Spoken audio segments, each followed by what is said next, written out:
Hello guys, स्वागत है आपका बेसिक मैथ्स यूट्यूब चैनल में। आज हम एलसीएम के बारे में पढ़ेंगे, यानी कि लघुत्तम समापवर्त्य। देखिए, एलसीएम को लीस्ट कॉमन मल्टीपल कहते हैं और यहाँ पर हम कॉमन मल्टीपल और मल्टीपल के बारे में जानेंगे। ठीक है, तो देखिए पहले क्या होता है कि पहले एलसीएम का मतलब क्या होता है। इसका मतलब होता है कि वह छोटी से छोटी संख्या जो दी गई संख्या से कट जाए उसे ही हम एलसीएम कहते हैं। तो देखिए यहाँ पर जो मल्टीपल शब्द है उसको समझते हैं। देखिए, मल्टीपल को हिंदी में अपवर्त्य कहते हैं। तो अपवर्त्य का मतलब क्या होता है कि किसी भी संख्या का पहाड़ा अपवर्त्य कहलाता है। यानी कि अगर हम 2 का अपवर्त्य लिखें तो 2, 4, 6, 8, 10, 12, 14, 16, ऐसे ही 2 के हम पहाड़ा लिखेंगे तो ये 2 का मल्टीपल होगा। 3 का मल्टीपल लिखते हैं, यानी कि 3 का अपवर्त्य, तो 3, 6, 9, 12, 15, 18, 21, ऐसे ही ये 3 का अपवर्त्य होगा। 6 का अपवर्त्य 6, 12, 18, 24, 30, ये क्या होगा, ये 6 का अपवर्त्य होगा।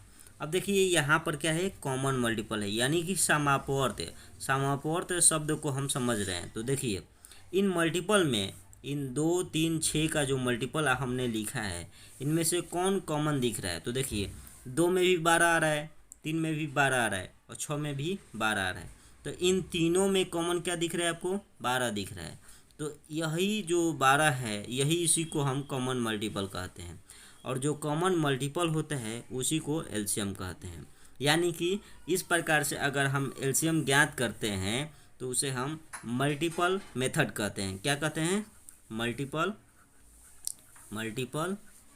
मेथड कहते हैं। ओके, तो ये मल्टीपल मेथड से हम लोग एलसीएम निकाले हैं। अब रियलिटी में जो हम डिवीजन मेथड होता है उससे हम 8, 12, 15 का एलसीएम ज्ञात करेंगे। तो चलिए स्टार्ट करते हैं। पहले देखिए क्या करते हैं, ऐसे एक चिचिन खींच लेते हैं। उसके बाद हम यहाँ पर 8, 12, 15 लिख लेते हैं और यहाँ से एक ऐसे चिन्ह खींच लेते हैं। ओके, तो यहाँ से ये बनाने के बाद हम लोग क्या करेंगे, इसका एलसीएम निकालेंगे। इस प्रकार से एलसीएम निकालने की विधि को हम भाग विधि कहते हैं। ठीक है, ये डिवीजन मेथड है।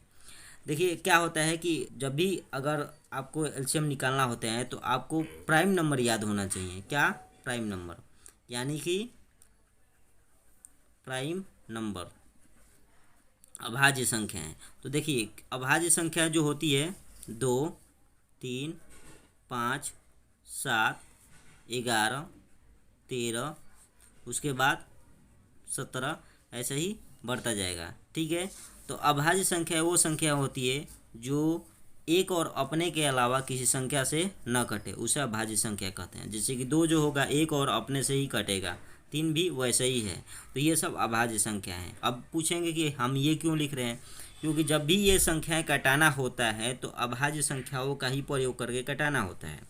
तो अब देखते हैं कि 8, 12, 15 में क्या कोई अभाज्य संख्या से कट रहा है, यानी कि सबसे छोटी अभाज्य 2 से कटने वाली कोई संख्या है। तो हाँ है, 8 और 12 है जो कि 2 से कटेगा। तो पहले 2 से डिवीजन करेंगे, तो ये 2 से 8 को कटाएंगे तो 4 बार में कटेगा, 12 को कटाएंगे तो 6 बार में। अब 15 नहीं कटेगा, तो नहीं कटता है तो ऐसे ही लिख देते हैं। ओके, फिर देखिए 2 से कटने वाली संख्या है तो है, 4 और 6 हैं अभी, तो 2 से कटाएंगे तो ये 2 दूनी का 4, 2 3 6, और ये 15 नहीं कटेगा तो ऐसे ही लिख देंगे। फिर 2 से कटने वाला है, ये 2 कटेगा ना जी, तो फिर 2 से कटाएंगे तो फिर लिखेंगे 2 एकम में 2 है, और 3 नहीं कटेगा ऐसे ही लिख देंगे, 15 नहीं कटेगा ऐसे ही लिख देंगे। अब पूछ रहे हैं क्या, अब बताइए 3 और 15 किसी संख्या से कटेगा, मतलब अभाज्य संख्या से कटेगा। तो बोलेंगे हाँ 3 से कटेगा, तो 3 से कटाएंगे। फिर एक तो कट गया तो एक ऐसे लिख देंगे, और 3 एकम में 3 है, और 3 पाँच 15। ठीक है, अब बताइए किस संख्या से कटेगा, मतलब किस अभाज्य संख्या से कटेगा। तो आप बोलेंगे कि 5 से कटेगा, तो 5 से हम कटाएंगे। तो ये 1 हो गया, ये 1, और ये 5 एकम 5। जब नीचे तीनों 1 1 आ गया, मतलब सभी जब संख्या कटाने के बाद नीचे 1 1 आ जाता है तो कहा जाता है कि एलसीएम यहाँ से यहीं तक रुकेगा।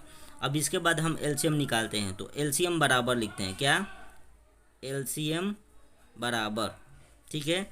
देखिए अब एलसीएम बराबर क्या होगा, तो जो ये कटाए हैं संख्या से, देखिए 2 से कटाए हैं, फिर 2 से, फिर 2 से, फिर 3 से, फिर 5 से, तो इन संख्याओं के आपस में गुणा करके एलसीएम निकाला जाता है। यानी कि हम लिखेंगे 2 कितने बार है, 3 बार है, तो लिखेंगे 2 गुणे 2 गुणे 2, उसके बाद एक बार 3 है और एक बार 5 है। अब इनको गुणा करेंगे तो जितना गुणा करने के बाद आएगा वही दी गई संख्या, मतलब 8, 12, 15 का एलसीएम होगा। तो गुणा करें तो देखिए 2 दूनी का 4, 4 यहाँ पर आया, और फिर 4 दूनी का 8, यहाँ पर 8 आया, फिर अतिरी का 24, 24 आया यहाँ पर, 24 पाँचे 120, तो ये हो जाएगा आपका 120 एलसीएम हो जाएगा। कितना हो जाएगा, एलसीएम हो जाएगा। देखिए आप उल्टा भी गुणा कर सकते हैं, जैसे कि 15 आई 15, 15 दूनी 30, 30 दूनी का 60, और 60 दूनी का 120। तो आप ऐसे कीजिए चाहे ऐसे कीजिए, आंसर इतना ही आएगा, ठीक है। तो ये दी गई संख्या मतलब 8, 12, 15 का एलसीएम कितना होगा, 120 होगा। तो आप लिखेंगे, इसलिए आपको उत्तर में लिखना पड़ेगा 8, 12, 15 का एलसीएम 120 है, ठीक है। तो गाइज प्रयास कैसा लगा, प्लीज़ लाइक शेयर कमेंट, मिलते हैं अगले वीडियो में।